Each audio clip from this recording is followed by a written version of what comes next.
Materi Kerajaan Mataram.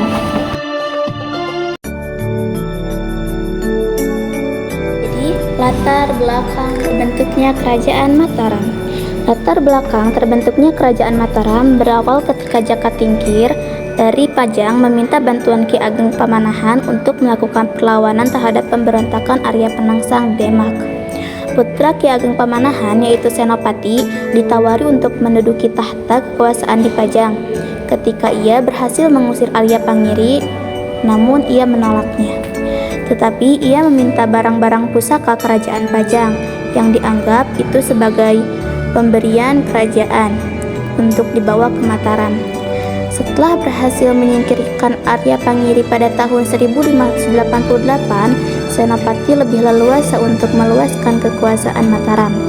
Pada tahun 1587, Senopati mengangkat dirinya sebagai Raja Mataram dengan gelar Panembahan Senopati ing Alogo.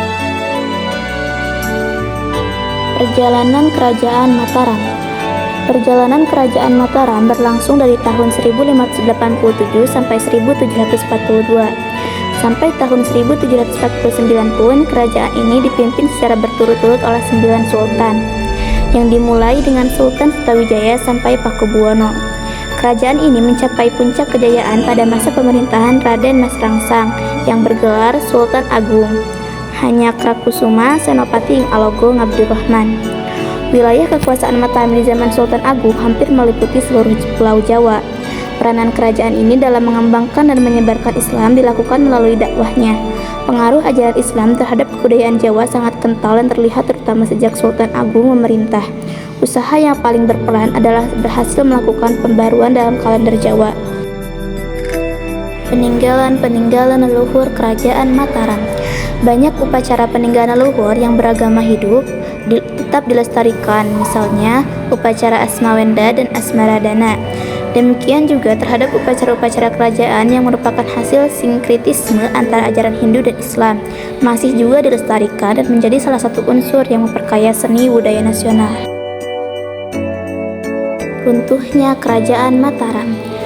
Pada tahun 1627 dan tahun 1629, Mataram berusaha menyerang Belanda di Batavia.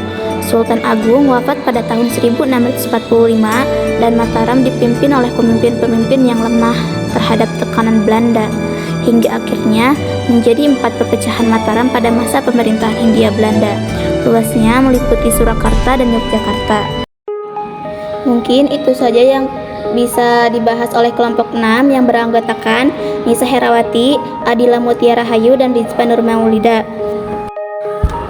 Terima kasih, semoga bermanfaat. Jangan lupa baca-baca lagi materi tentang Kerajaan Mataram.